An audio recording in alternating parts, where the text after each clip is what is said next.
35주차 우리 마가복음 이제 몇 장 안 남았습니다. 오늘 이제 15장 들어가는데요. 15장, 16장 2장밖에 안 남았죠. 그래서 이제 마지막 예수님의 순환당하심과 십자가의 죽으심의 사건, 이제 부활 사건, 뭐 이 정도만 남아 있는데요. 오늘은 베드로가 이제 3번 부인하는 내용과 그다음에 빌라도 앞에 선 예수님의 모습, 두 장면을 우리가 살펴보도록 하겠습니다. 마가복음 14장 66절에서 72절 속에 이제 베드로가 부인하는 사건이 기록이 되어 있습니다. 근데 이제 베드로가 이제 본문을 보겠지만 그 부인하는 상황을 자세히 보면 굉장히 이렇게 은밀한, 그러니까는 본인이 아니면은 그 사건을 본인이 얘기하지 않으면 모르는 상황. 이거든요. 근데 그 상황이 이렇게 복음서에 공개가 됐다는 것은 본인이 그 얘기를 한 거죠, 일부러. 이제 그런 것을 우리가 생각하게 되는데, 왜 베드로가 자기의 부끄러운 일을 공개하여 그것이 마가의 복음서에 기록이 되어 있는가, 이런 걸 생각해 보도록 하겠습니다. 마가복음 14장 66절 본문으로 들어가면, 베드로는 아랫뜰에 있더라. 우리 14장 앞서서 보면은 멀찍이서 예수님을 쫓아갔다 이렇게 기록되어 있거든요.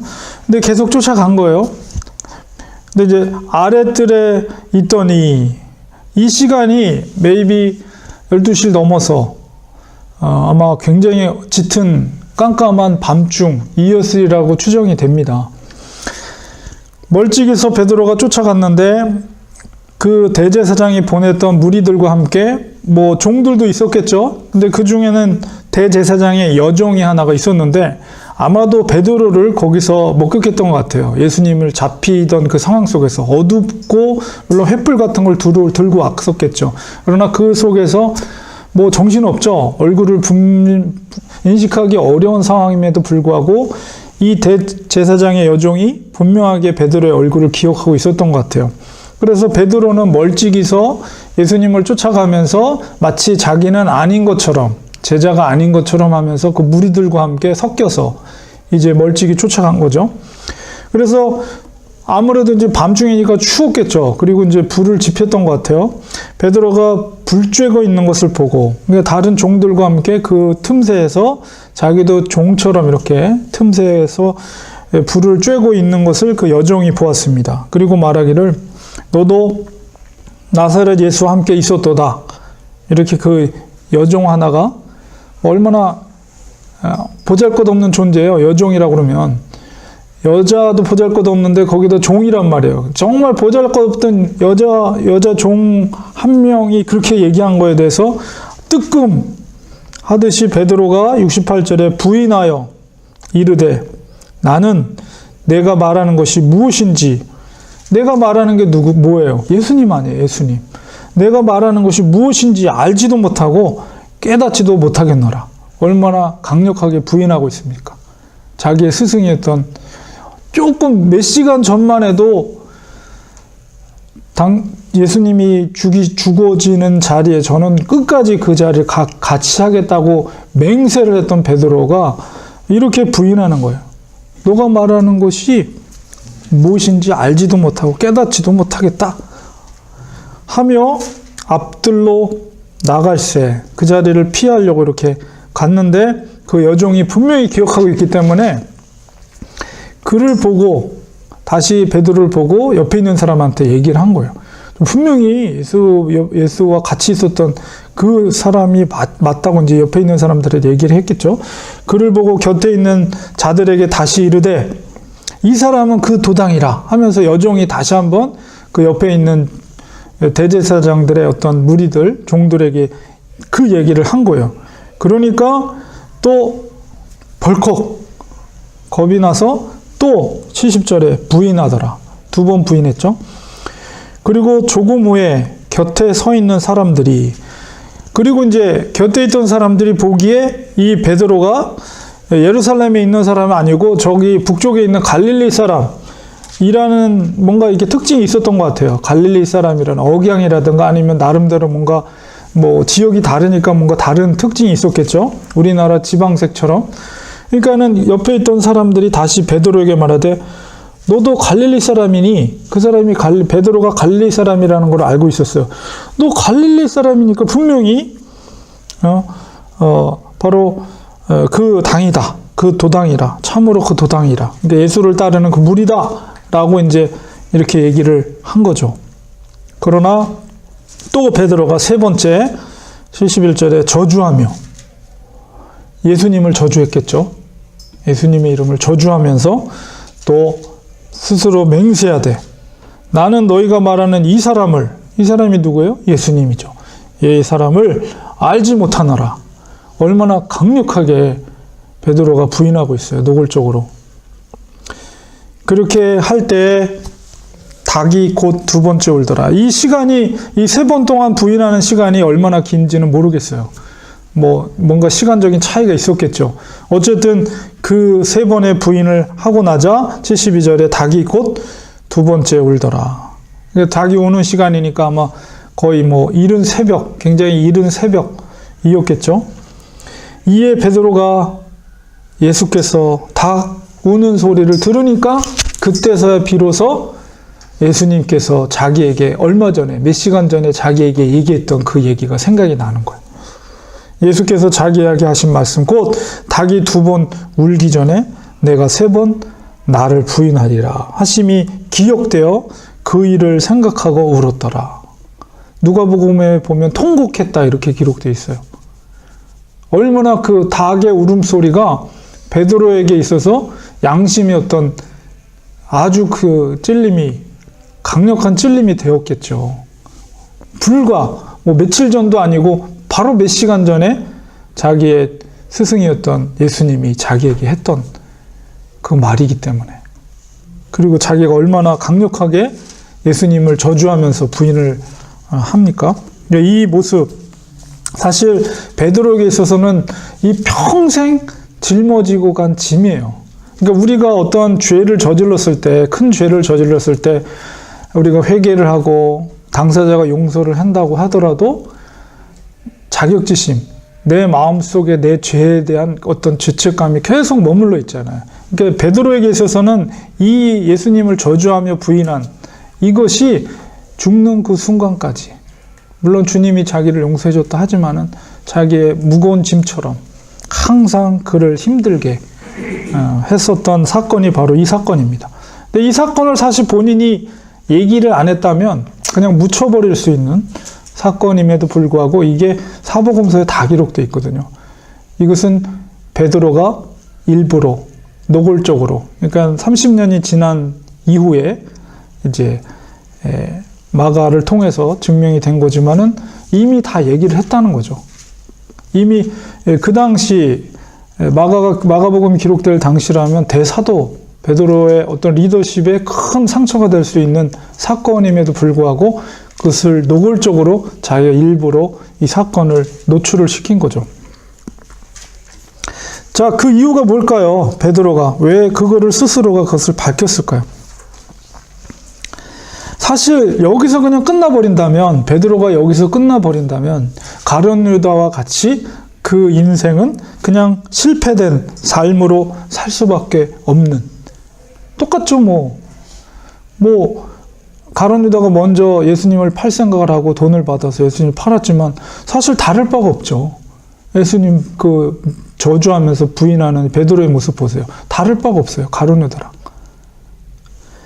오히려 악하면 더 악했죠. 왜냐하면 예수님이 수제자로서 더 사랑을 많이 받았는데도 불구하고 오히려 예수님을 저주하면서 세 번이나 부인했기 때문에.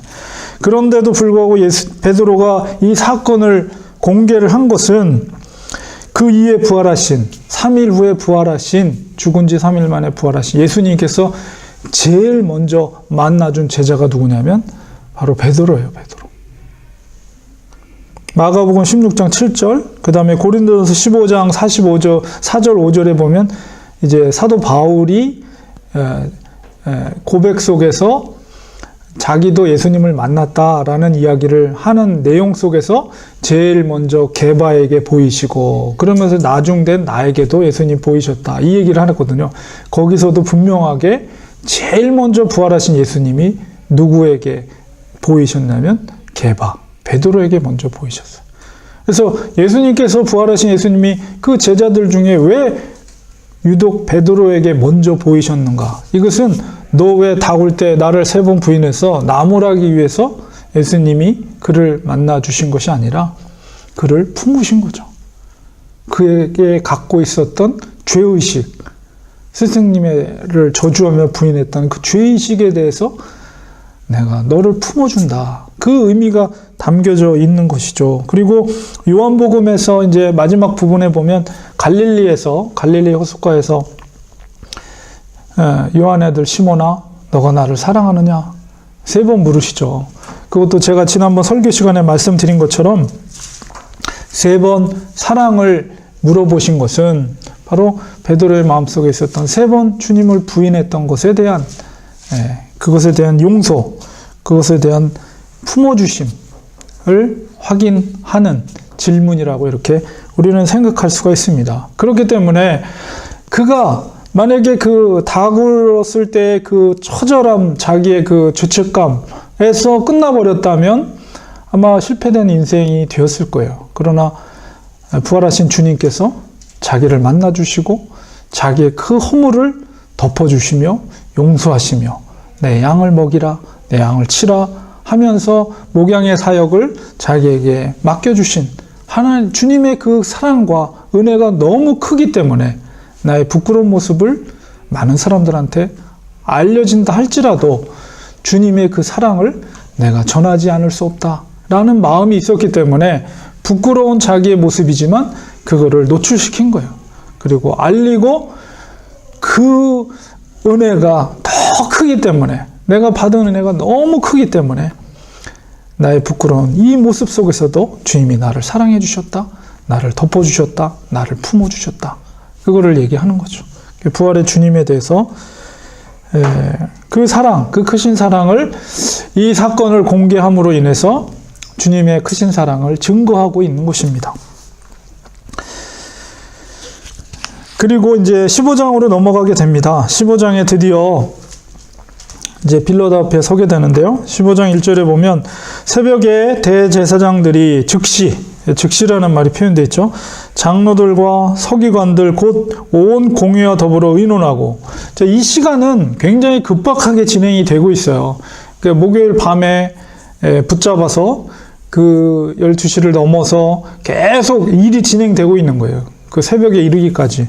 그래서 그 밤 시간에 아주 급박하게 그리고 급히 이 대제사장들과 장로들과 서기관들, 사내들인 공회 회원들이 이 일들을 빨리 진행시키고 처리하려는 그런 움직임을 우리가 볼 수가 있는 것입니다. 왜냐하면 그 다음 날이 안식일이거든요. 금요일 날 지나면 바로 금요일 밤부터 안식일이 시작돼요.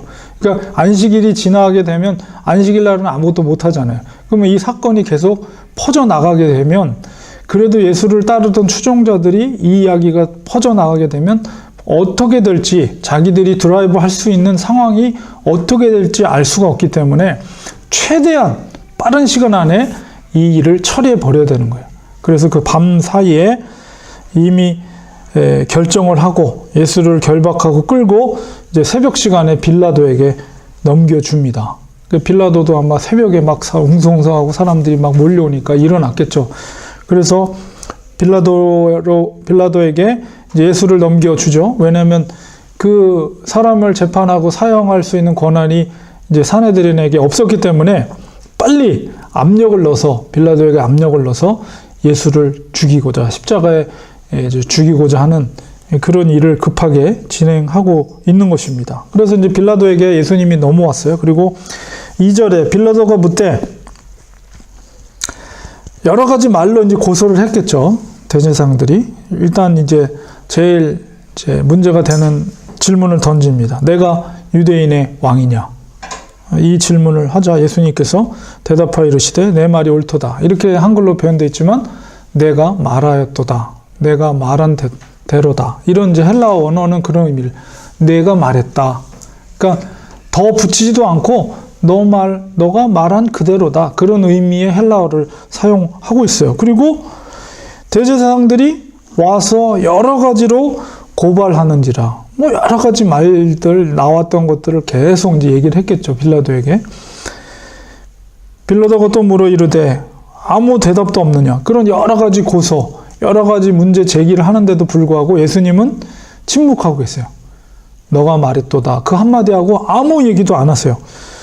그들이 얼마나 많은 것으로 너를 고발하는가 보라. 그러니까 빌라도가 서 있고 예수님이 서 있고 그 뒤에서 아마도 대제사장들과 장로들이 계속 그 예수님의 문제에 대해서 고발하면서 계속 옆에서 이제 얘기를 계속 하는 거예요. 손가락질 하면서 예수님한테. 예수님은 계속 침묵하고 계십니다. 5절에 예수께서 다시 아무 말씀으로도 대답하지 아니하시니. 그러니까 뭔가 빌라도 입장에서는 고소인들이 와서 고소를 하면은 당사자가 본인이 그것을 변호를 해야 될 거 아니에요. 뭐라고 얘기를 해야지 뭔가 빌라도가 생각을 하고 뭐 심판을 하든가 재판을 할 텐데 아무 얘기도 안 하는 거예요. 단지 너가 유대인의 왕이냐에 대해서 그분의 신분을 너가 말했다. 그 한마디 딱 하고 옆에서 무슨 얘기로 고발을 하든 아무 말씀도 안 하시니까 빌라도가 이상하게 생각할 수밖에 없죠. 왜 가만히 있냐는 거야. 너가 반박하려면 반박하고 설명을 하려면 설명을 하고 말을 해야 되는지. 그래서 빌라도가 놀랍게 여기더라. 이런 장면까지 우리가 봤습니다. 그래서 이 심판하는 빌라도 앞에서 이제 고소하고 예수님의 답변을 기다리는 그런 모습 속에서 우리가 느낄 수 있는 것은 과연 십자가의 죽음에서 주도권을 쥐고 있는 자가 누구인가에 대한 말씀이에요. 이 장면은. 1차적으로는 그 대제사장들과 유대인들이 갖고 있는 것처럼 느껴지거나 혹은 빌라도가 그 주도권을 갖고 있는 것처럼, 물론 법적으로는 그럴지 모르나 그러나 실질적인 거는 그 주도권을 누가 갖고 있는가 라고 했을 때 그것은 바로 주님께서 갖고 계시다는 거예요. 주님의 이 침묵의 의미는 예수님께서 이 죽음의, 십자가의 죽음의 길을 본인이 스스로 결정하고 그 길을 묵묵히 걷고 있다는 그게 반증이에요. 침묵한다는 거는. 그래서 제사장들이나 빌라도가 그것을 주도권과 모든 권력과 기득권을 갖고 있지만은 그러나 주님의 이 침묵은 그것을 능가하는 하늘의 권세로서 본인이 스스로 선택해서 이 길을, 십자가의 길을 걷고 있는, 자진이 그 길을. 왜냐하면 주님께서 잡히시던 그 저녁에도 주께서 뭐라고 그랬어요? 베드로가 말고의 길을 자를 때 내가 12영이나 되는, 12군단이나 되는 천사들을 내가 동원해서 내가 이거를 무력으로 진압하지 못할 것 줄 아느냐. 그런 말씀 하시거든요. 얼마든지 무력으로 진압할 수 있는 권세를 갖고 있는 분이에요. 그럼에도 불구하고 침묵하시는 것은 본인이 자진이 자기의 주도권과 십자가의 죽으심의 주도권을 가지고 그 길을 스스로가 걷고 계시는 거예요. 이제 겉으로 보기에는 빌라도가 권세를 갖고 있는 것처럼 보이지만, 그래서 예수님의 침묵이 절대 무기력하거나 능력이 없으셔서 침묵하시는 것이 절대 아니라는 거죠. 우리가 예수님의 이 모습을 우리는 보고 그것을 이해할 필요가 있습니다. 그래서 오늘은 여기 본문까지 살펴보았습니다. 그래서 제가 두 가지 생각해 볼 질문을 만들었습니다. 첫 번째는 마가복음 14장 51절 앞서서 이제 베드로가 멀찍이 예수님을 쫓아갔는데요. 왜 베드로가 멀찍이 쫓아갔을까? 그리고 믿음이 변질이 될 때 생길 수 있는 어떤 증거, 모습이 무엇일까? 베드로의 모습을 통해서 여러분이 생각해 보시고요. 조금 더 확대해서 교회가 변질될 때 어떤 모습들이 나타날 것인가? 이런 것을 한번 베드로의 모습 속에서 한번 유추하고 생각을 해보시면 좋을 것 같습니다. 일단은 왜 예수님을 멀찍이서 쫓아갔을까, 베드로가. 그걸 한번 생각해 보시고요. 두 번째는 15장 5절에 주님의 침묵은 어떻게 보면 무기력한 모습으로 비춰질 수 있지만 전혀 그렇지 않습니다. 제가 앞서 말씀드린 것처럼 세상 권력이나 기득권자들 앞에서의 주님의 침묵은 오히려 세상의 정권을 능가하는 하늘의 권세 있는 자의 모습을 보게 되는 것입니다. 예수님의 모습을 본받아서 모습을 통해서 세상의 법칙과 질서 가운데 서 있는 그리스도인이 그 세상 속에서 어떤 태도를, 그런 세상의 법칙과 질서 가운데서 우리가 어떤 태도를 가지고 살아야 할 것인가, 이런 거를 한번 이야기를 나눴으면 좋겠습니다. 그래서 일단은 멀찍이, 물리적으로 멀찍이 이렇게 표현되어 있는데, 우리가 영적으로 생각할 때도 우리가 믿음이 변질될 때는 예수님을 멀리하는 거죠. 예수님을 멀리하고, 일단 이제 근본적인 거는 베드로가 변질될 수밖에 없었던 근본적인 이유는 바른 복음을 알지 못했던 거죠. 예수님이 누군가에 대한 바른 복음의 의미를 베드로가 알지 못했기 때문에, 그 예수님의 존재, 예수님이 누구인가, 물론 이제 신앙 고백은 했지만은, 그러나 전심으로 예수님이 이 땅에 오신 목적과 예수님이 세우실 나라가 무엇인지에 대한 바른 이해가 없었기 때문에, 만약에 그것이 성령을 받은 이후에 변화된 베드로는 이제 분명히 깨닫게 됐죠. 예수님이 하신 말씀이 뭔지, 예수님이 말하고자 하시는 왕국이 뭔지, 하나님의 나라가 뭔지. 그러나 그것에 대한 신념이 아직까지는 없었던 거예요. 그러니까 예수님이 잡혀서 죽으면 이제 그 왕국은 끝날 거라고 생각을 한 거죠. 그러니까 이제 거리를 둔 거죠. 그리고 물론 이제 말씀하신 대로 거리를 두고 그래도 도망간 게 아니라 쫓아간 거는, 그래도 이제 연민이 있고, 저분을 내가 3년 동안 그래도 스승으로 모셨는데 어떻게 될까에 대한 궁금증이라든가 이런 것들, 어떻게 될 것인가에 대한 그런 생각으로 도망가지는 않고 나름대로 이제 쫓아는 갔지만, 불 쬐는데 이렇게 틈 사이에 이렇게 있는 거는 숨어 있는 거죠. 나는 저 사람이랑은 관계없고 너희들이랑 비슷한 무리로 이렇게 섞여서 있는 거다. 이게 믿음이 변질되면 영적으로 볼 때 이제 동일한 현상이 일어나는 거죠. 그러니까 주님과는 거리가 있고 세상의 무리 속에 뭔가 들어가려고 하는 이제 그런 움직임.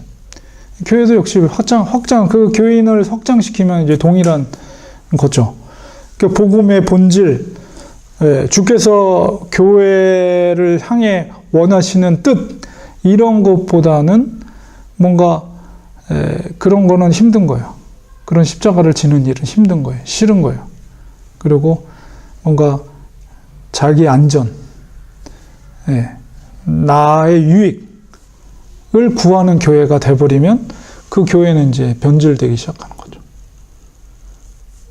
주를 위해 진짜 목숨을 걸고 각오할 성도들이 모여서 죽어질 때 살아나는 게 기독교잖아요.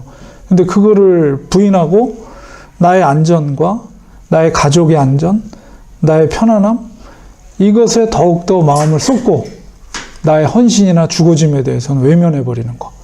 교회가 변질될 수 있는 그런 성도들의 모습이 바로 그런, 베드로가 변질되는 모습 속에서 우리는 그 개인 그리스도인의 변질과 교회의 변질, 영적인 그런 원리들을 우리는 찾아볼 수가 있습니다. 우리는 죽어줘야 돼요. 주님을 위해서 죽어줘야지 그게 사는 길입니다. 그리스도인은. 교회가 역시 마찬가지.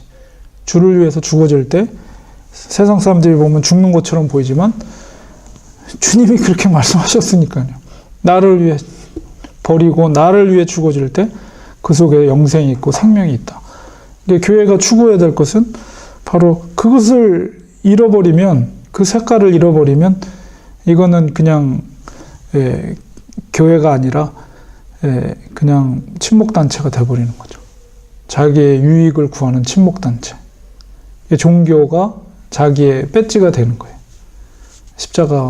십자가가 작은 자기의 옷을 예쁘게 만들어주는 배지가 되는 거지, 절대 주님이 걸어가신 십자가의 길을 걷는 것이 아니라는 거죠. 그건 주님이 그런 교회는 외면할 수밖에 없어요. 그 속에 생명력도 없고 그 속에 주의 능력이 없죠. 왜냐하면 반드시 주님의 죽으심을 본받아야만 거기에 새로운 생명이 잉태하는 건데 그게 없으면 생명이 있을 수가 없는 거예요. 그래서 이 베드로가 멀찍이 예수를 쫓아가고 제자들이 다 뿔뿔이 흩어진 것은 예수님이 세우실 그 하나님의 왕국이 어떤 것에 대한 분명한 이해가 제자들에게는 아직 세워지지 않았다. 물론 주님은 그 너머 성령을 받고 난 다음에 변화될 제자들을 보았기 때문에 끝까지 포기하지 않고 그들에게 소망을 갖게 된 것이고 결국 그 공동체가 이 땅에 교회를 만드신 거죠. 교회가 교회의 소망을 가지신 거죠. 그러니까는 교회를 떠나서 주님은 일하시지 않습니다. 그 교회를 우리가 무시하고 가나안 성도가 돼서 얼마든지 집에서 인터넷으로 좋은 설교 들으면서 내가 성경 읽고 기도하고 혼자서 기도하고 얼마든지 신앙생활 할 수 있고 구원받을 수 있다라고 주장하면 그거는 주님의 가르침을 거부하는 거예요. 주님은 분명히 제자들을 이 땅에 남기셨고 제자들은 곧 교회입니다. 그게 교회. 교회를 통해서 일하시는 거예요. 그러니까 이게 두세 사람이 나의 이름으로 모인 곳에 내가 너와 함께 할 것이다. 하는 것은 우리 성도님들의 공동체 속에 주님을 우리의 구주로 고백하는 믿음의 공동체, 이 모임이 바로 주님의 거룩한 교회인 것이죠. 그래서 이 거룩한 교회를 통해서 하나님은 일하시는 거예요. 주님이 제자들에게 말했던, 주님이 그 죽음의 순간까지 제자들에게 말했던 그 일을 주님이 오늘 교회를 향해 요구하고 계신다는 거예요. 이 땅에는 많은 로컬 교회들이 있죠. 그러나 그 분명한 주님의 사명과 교회의 존재 목적을 반응하고 일하는 교회들은 분명히 차이가 있어요. 계시록에도 7교회가 있었지만 어떤 교회는 칭찬받고 어떤 교회는 야단만 맞고 어떤 교회는 야단도 맞고 칭찬도 듣고 했지만 이렇게 성경에 기록된 교회들도 그렇게 평가를 받는데 오늘날에 이 테미킬라 미르테 지역, 저는 여기 섬 같아요. 꼭 섬이라는 생각이 들어요. 그래서 섬 목회, 저희 부모님도 이제 섬 목회를 하셨는데 백령도에서 5년 동안. 그동안에 저는 이제 자취 생활을 했죠. 섬이라는 지역의 특징이 있잖아요. 자기들만의 어떤 생각들, 고집, 아집, 뭐 이런 것들이 있는 것 같아요. 이 지역만이 갖고 있는 성도들의 특징이 있더라고요. 근데 그런 거를 깨뜨려야 돼요. 고집, 아집, 잘못된 생각, 잘못된 신앙의 고집들. 그것을 말씀 앞에서 깨뜨려야만이 이 지역이 생명력 있는 교회가 세워질 수가 있지, 그것을 계속 고집하고 그 성을 쌓기 시작하면 이 지역은 소망이 없습니다. 테미킬라 미르테는. 그래서 너무 물론 제가 뭐 이 지역에 오래 산 것이 아니지만 이렇게 교회가 세워지고 교회가 성장하고 교회가 변화되는 모습 속에서 사실 긍정적인 모습, 정말 교회다운 교회, 정말 본질을 추구하고 생명을 위해서 자기 생명을 버리는 교회, 찾기 힘든 것 같아요. 물론 이 미르테 테미킬라뿐만 아니라 LA나 어디를 봐도 그런 헌신된 성도와 헌신된 목회자들, 정말 순전함으로 주님의 뜻을 이루고자 하는 교회, 헌신하는 교회 찾기 힘든 것 같아요. 이 시대는. 특히나 미국같이 풍요로운 시대 속에 사는 성도들에게 있어서. 핍박과 환난과 고난이 있는 지역일수록 오히려 교회들이 빛이 나는데 너무 안일한 삶은 여유로워졌지만 영적으로는 반비례로 영적으로는 점점 더 고집과 아집과 본질적인 아닌 것들의 신앙의 본질인 것처럼 착각하면서 신앙생활하는 사람들이 너무 많아요. 특히나 이 미르테 테미킬라 지역은 섬 같은 곳이라서 이상하더라고요. 왜 그런지. 그래서 많은 기도가 필요한 것 같고요.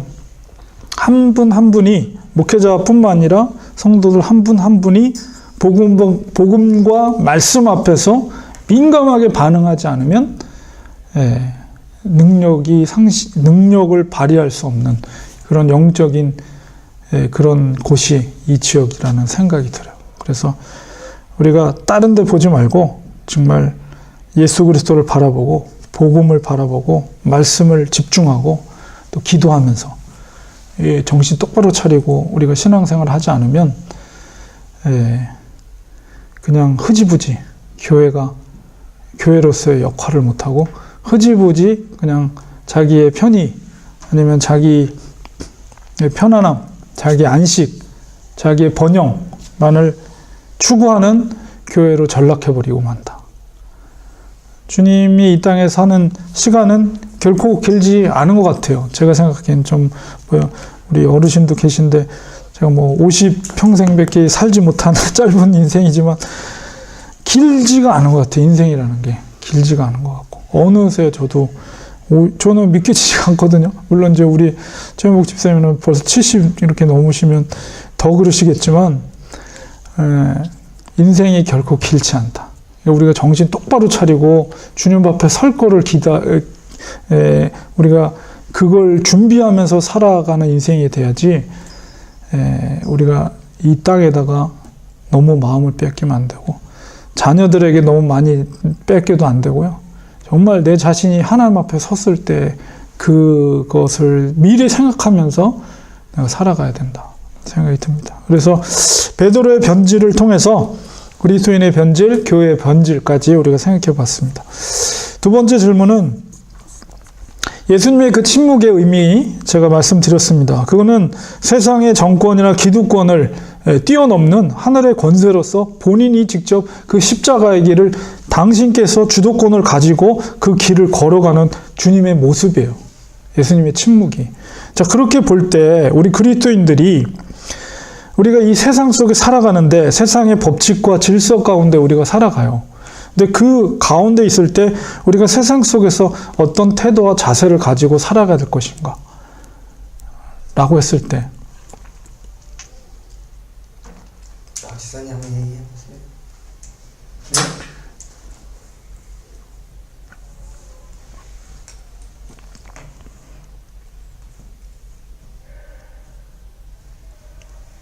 질문이 뭐였죠?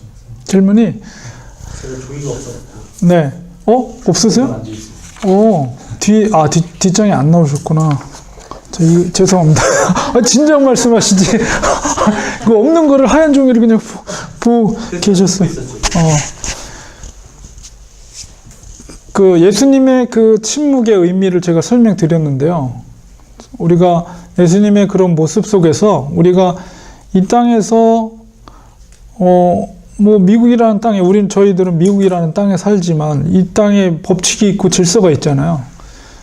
법칙과 질서 속에서 우리가 살아가는데 그 법과 질서 속에서 우리가 어떤 태도와 자세를 가지고 그런 세상의 법과 기득권 앞에서 우리가 그리스도인으로서 살아가야 될 것인가 라고 했을 때 그게 이제 우리 얼마 전에도 애들 성교육 문제 때문에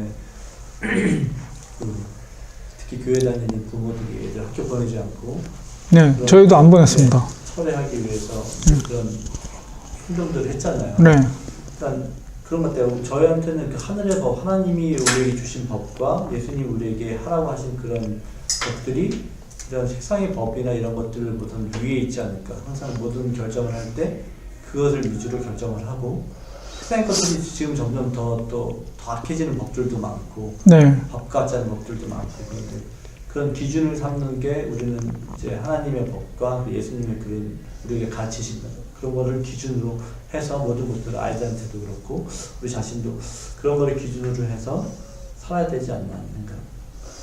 네, 맞습니다. 예, 저도 이제 우리 둘째가 이제 그런 교육을 해서 교육을 한다는데 본인이 이제 안 간다고 그러더라고요. 뭐 얘기를 들었는지. 그래서 너 왜 안 가는지 아냐? 그러니까는 뭐 대충 얘기를 하더라고요. 그래서 제가 노골적으로 다 얘기를 했어요. 그리스도인들은 이 땅에서 사는 데 있어서 세상의 법이 중요한 것이 아니고 하나님의 성경 말씀대로 살아야 된다. 너가 스스로 선택해서 안 가기를 원하고 안 가는 이유는 얘기를 했죠.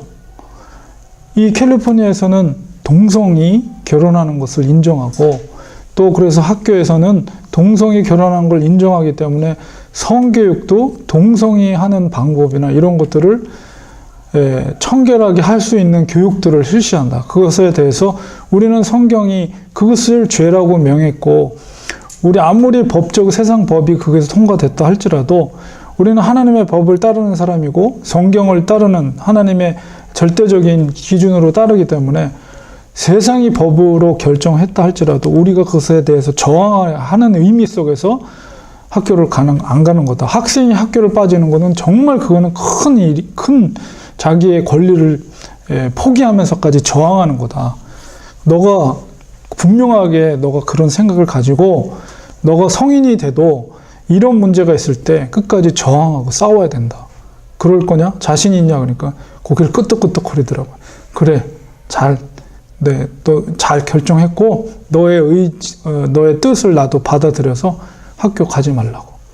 그래서 이제 다음날 이제 편지를 썼죠. 제가 해서 사인해가지고 보내긴 했는데 그렇거든요. 맞아요. 그러니까 우리가 가까스로 세상 법에 어기지 않고 사는 그런 존재들이 그리스도인이 아니라 하늘의 법, 그 위에 있는 하늘의 법을 지키면서 살아가는 게 그리스도인이라는 거죠.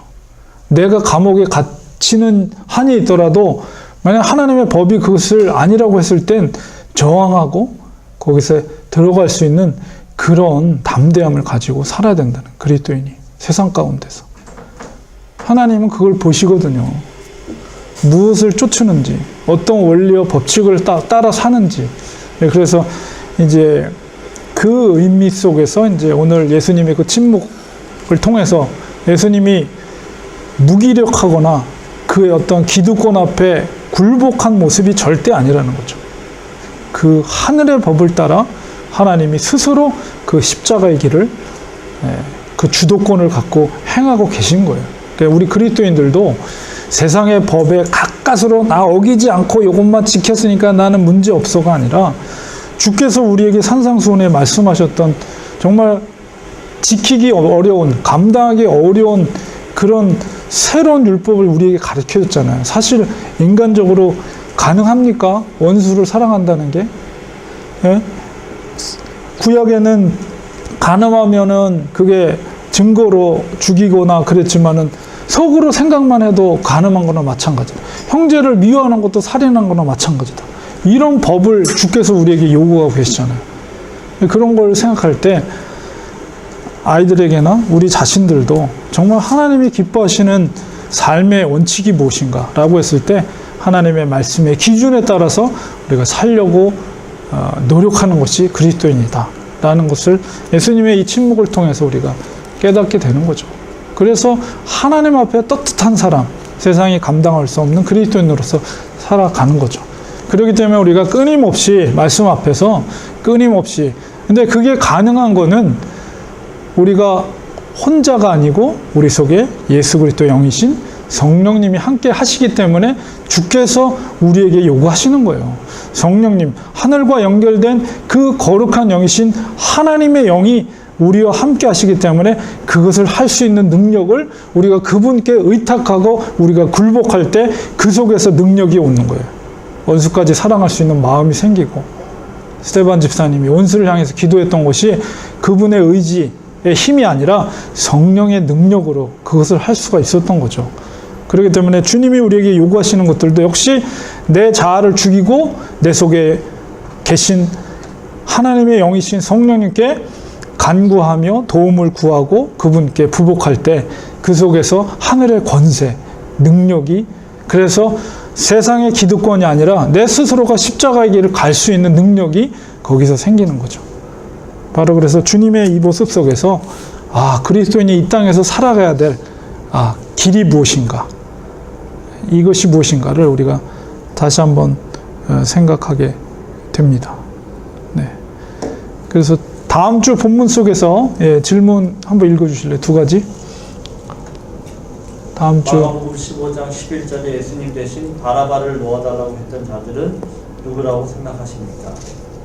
이 마가복음 15장 34절에 주님께서 어찌하여 나를 버리셨나이까 라고 말씀하시는 의미가 무엇이라고 생각하십니까? 예, 그 다음 주에 있을 그 본문을 읽어보시고, 그 제가 두 가지 한번 생각해 보시면서 본문을 이해하시면 좋겠습니다. 예, 기도하고 마치겠습니다. 하나님 아버지, 오늘도 또 말씀 속에서 깨달음을 얻게 됩니다. 주님이 걸어가신 그 길을 우리들도 묵묵히 순종하며 따라가기를 원합니다.